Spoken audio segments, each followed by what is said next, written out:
Batman Superman issue 18, Gene Luen Yang rating, Ivan Risa on the art. This is the next part of our little worlds. And, last issue ended with the tease that, okay, now Batman and Robin are going to go into the Superman and Lois world of the two. Mm-hmm. And, of course, a lot of the encounters you expect there, where he's going to meet this Martha, who's kind of evil. They're going to meet this Bruce, who's a bit more of a wimp. They're going to do these things in all those encounters. And then likewise, this issue kind of ends with a tease of what's happening next. And it looks like the Batman, Superman, Lois, and Robin of these two worlds are coming into the main DC world now at the end of this issue with the real Batman and Superman. They look like little tinies. Yeah. It's pretty hilarious. Which cracks me up because that was one of our favorite things. And when Williamson was writing with the little mini, when they threw the Candor into the Lazarus pit. So it was giving me vibes of that. So that cracked me up. But yeah, I just love Yang like telling such an unconventional story, right? He's telling it on two fronts. He's telling the story of, how different Batman and Superman are and what their worlds are like without the other. And just like how much of a spineless coward Bruce is, with his mom here, that you feel like the mom doesn't treat him right. So that's why he's the way that he is, I mean, in fact, she makes him a Bizarro Two-Face at the end, Yeah, like, she injects him just with a means to an end. Yeah, she injects him with a serum from this Atom guy, who turns out to actually be a third Lex Luthor. From another, from another one of these archived worlds. It's a Lex who's become aware that there's the archivist who's burning any world that doesn't become perfect. So he's trying to build a perfect world. So the ultimate bad guy is a Lex, which is obviously par for the course. What I do like about this though, I do like that when Bruce is injected with something, it turns him into Bizarro because it's it's a Lex experiment to make a Superman gone wrong. That's kind of funny to me. But I like that the Superman and Batman of these two worlds, once we start getting into this issue a little bit and they start to help each other out, they almost start to form the world's finest bond naturally very quickly. And it's like, hey, it's not taking long, even though they're coming from literally different worlds, where that bond is starting to form. Yeah. Which I kind of appreciated. I thought it was a nice little commentary on just like the Batman-Superman relationship, which I kind of dug. So, yeah. Jimmy's running away from Ben Alfred. I forgot about Ben Alfred. I was delighted to see Ben Alfred again. Yes, it's great. Yeah. Also, the trigonometry homework. I love that line. Oh yeah. Oh, I was laughing at so Batman figures out when they transport into the new world that they're actually in a different version of the Batcave. Yep. But Robin doesn't figure it out until they're going up the stairs, and Robin goes, "Wait a minute, these are our stairs." And Batman goes, "Took you long enough. You're going to need some more homework when we get back." Yeah, that was pretty great. I was thinking some of that.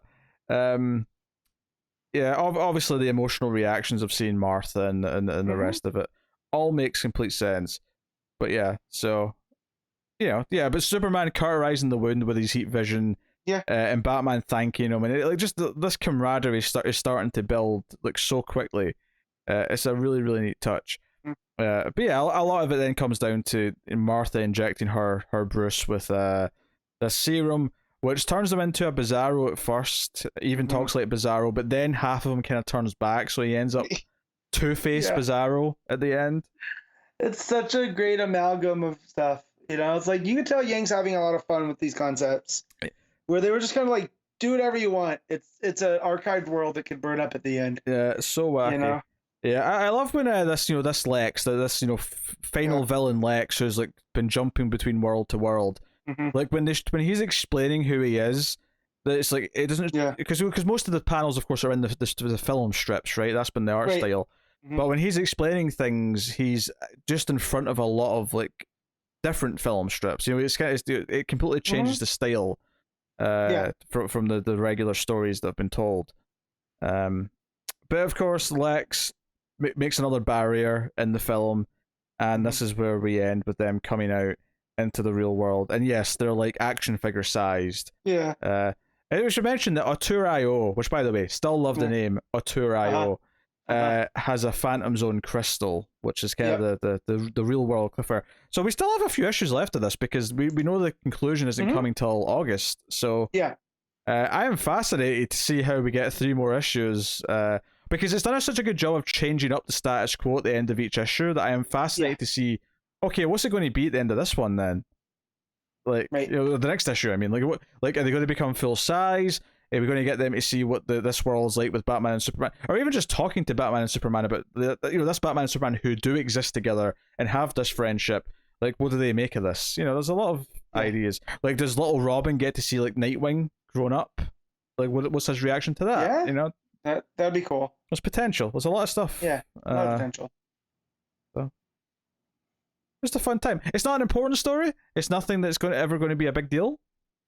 Yeah, I think in context of things, but but I'm still enjoying it because I do love that Yang just seems to be having fun, and that's where when we saw in the solicits that the annual was going to be one of those flip books where one half of it is Superman and then the back half you flip it over. Like, he's done this since he's come to DC, just telling, using the format, and it's almost an incentive to pick things up physically, like that Terrifics Choose Your Own and stuff. So he's having fun. Just let him have his little corner, and Yeah, I don't think everything he does always works, but I cannot fault the man for trying to be inventive with the format and trying to tell wackier, more pulpy stories.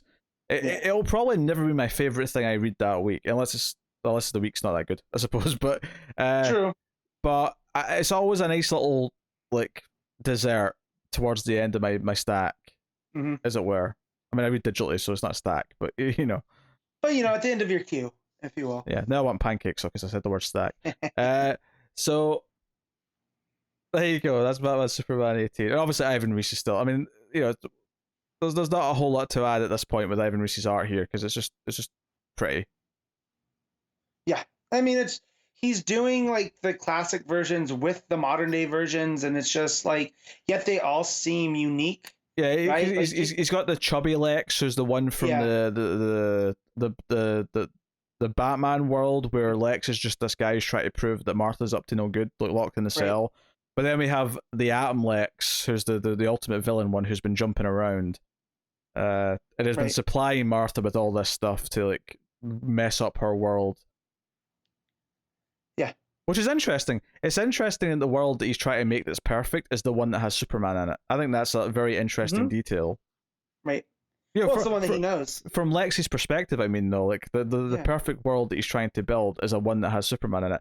I think that's almost like an admission, ultimately, that Lex has to accept that the better version of the world is the one with Superman in it. Well, I mean, when you look at it, though, too, it's the one that he knows, that he's already familiar with. Right? But is it? We don't know what world this Lex came from. No, but it's when you associate Lex with Superman, that's the one that he knows how to handle. So if there's a world with only Superman, that's only one person that he has to deal with. He doesn't have to deal with Bruce. Yeah, but how do you know that this Lex came from a world with Superman? I don't. I'm projecting. Yeah, you don't know that. Yeah. But you don't know that either. We're both agnostic here. You don't know that he did come from a world without Superman. I never said that. I said we didn't know. I know that we don't know. That's all I'm saying. I don't know what we don't know. All right. I know what we don't know, and you don't know what I know that we don't know that I don't know that you don't know. They don't know that we know that they don't know. That's it. Do you know? Do you know what you're rating the book though? I do. I'm gonna give this an 8. I'm also happy to. I'll go 7.5. Nice 7.5. Nice 7.5.